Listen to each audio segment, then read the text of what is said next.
ইরানের বাঁচা মরার লড়াইয়ে রীতিমতো গাদ্দারের ভূমিকায় জর্ডানের নেতা আবদুল্লাহ। তার মতে সিরিয়ার প্রেসিডেন্ট আল সাহারা, তারা দুই দেশই মিলে ইরানের মিসাইল ধ্বংস করতেছে। হ্যালো গাইস, আসসালামু আলাইকুম। আমরা অবাগা মুসলমান জাতি। আপনারা হয়তো ভাবতে পারেন অবাগা মুসলমান জাতি, আমরা কেন এটা বললাম আবার। দেখেন, আমরা মুসলমান যতটি কান্ট্রি বা আমরা মুসলমান যতটি দেশ বা মুসলমান আমরা ভাই ভাই আমাদের ইসলাম ধর্মের মধ্যে আমরা জাতি হিসাবে এক জাতি আরেক জাতি ভাই ভাই, মুসলমান মুসলমানের ভাই ভাই। দেখেন, প্যালেস্টাইনে যখন ইসরায়েল মানচিত্র থেকে উঠিয়ে ফেলার চিন্তাধারা করে অনেক বর্বরতা এবং হত্যা করে, শিশুদের হত্যা করে, সেটা দেখে পুরা মুসলমান জাতি, পৃথিবীর মানুষ কান্নায় ভেঙে পড়ছিল। সেই জায়গায় আমরা মুসলমান কিন্তু চুপ ছিলাম। অনেক মুসলমান দেশ চুপ ছিল।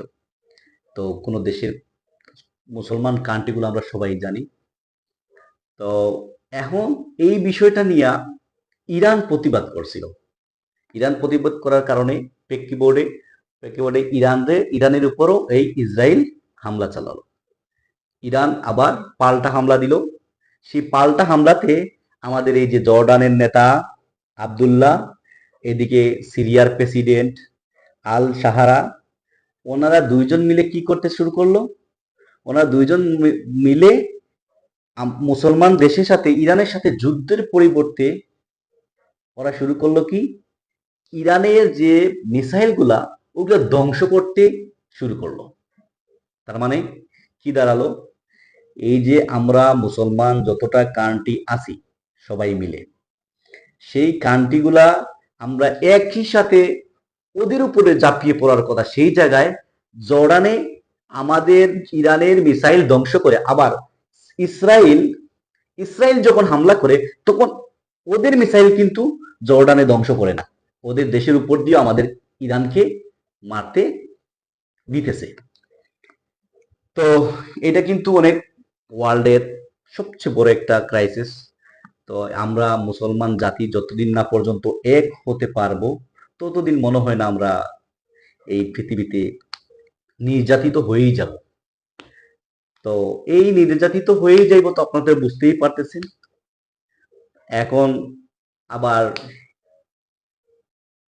এই বিষয় নিয়ে আমি একটা আলাপ করি, আপনাদের ছোট্ট সংক্ষিপ্ত আকারে একটা গল্প বলি, যেটা আমরা একতাবদ্ধ হয়ে যদি আমরা মুসলমান বা মুসলমান কেন যে কোনো জাতি একত্রিত হলে, যদি আল্লাহ বলছে যে তোমরা আমার রাজুকে আঁকড়ে ধরো একত্রিত হয়ে, তো সব একত্রিত ভাবে যদি আমরা থাকতে পারি অবশ্যই আমরা বিজয়ের সফলতা অর্জন করব।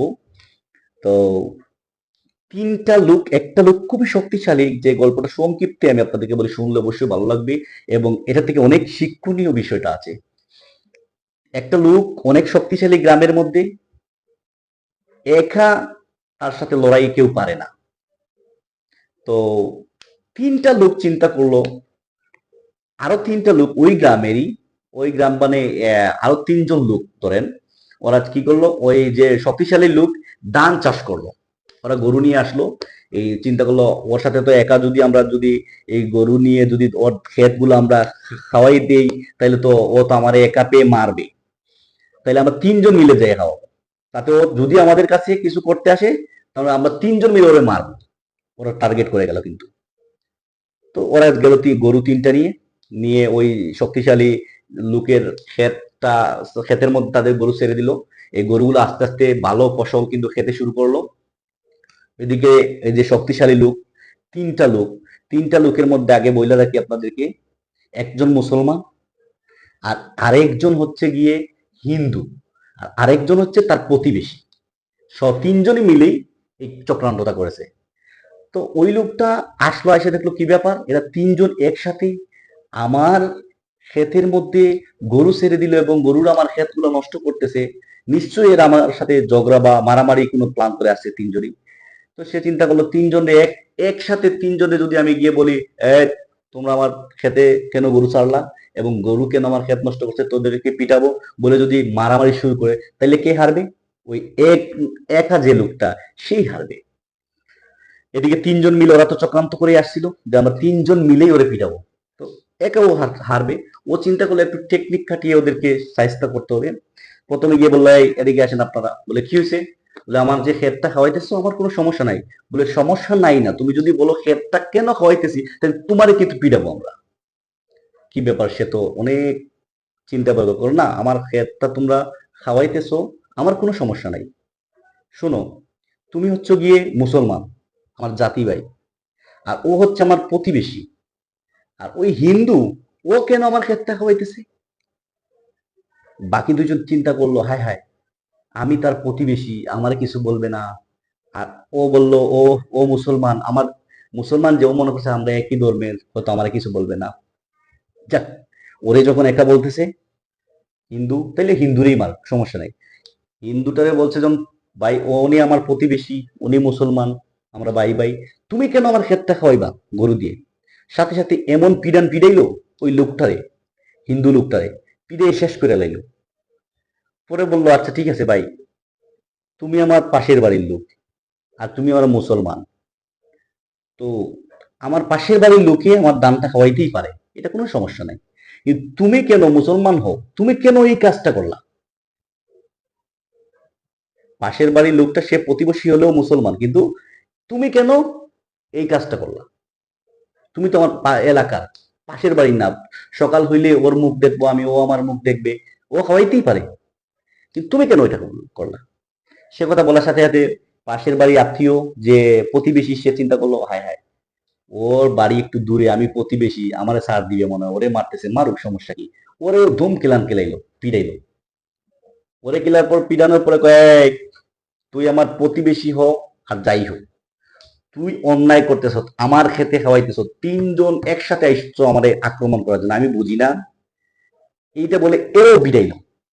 তো আস্তে আস্তে এই গল্প থেকে সারমর্ম হচ্ছে গিয়ে, আস্তে আস্তে সে তিনটা লোকেরই ধ্বংস করে ফেললো। যদি এই তিনটা লোক যদি প্রথম থেকে তাদের কথার মধ্যে কঠোর থাকতো, যে না, যাই হোক, আমাদের একজনের গায়ে যদি হাত তুলে আমরা তিনজনই এর প্রতিবাদ করব, এইরকম যদি তাদের মধ্যে মনোবল থাকতো, তাহলে একজনরে যখন পিটাতো, ওরা বসে বসে দেখতো না। আর ওইরা বসে বসে দেখার কারণেই ওরা ধ্বংস হতো তিনজন। তো ভিউয়ার্স, সম্পূর্ণ ভিডিওটা কিন্তু আমরা ভাই ভাই বলেন, দেশ বলেন, ইসলাম বলেন, একজনের গায়ে যখন জ্বর আসবে, অন্যজন প্রতিবাদ করবেন। আপনি যদি দেখেন না, ওরে মারতেছে মারুক, ওরে কিছু বলতেছে করুক, তার মানে নেক্সট কিন্তু আপনি তৈয়ার থাকবেন। তো যাই হোক, ভালো থাকবেন আপনারা, বরাবরের মতো।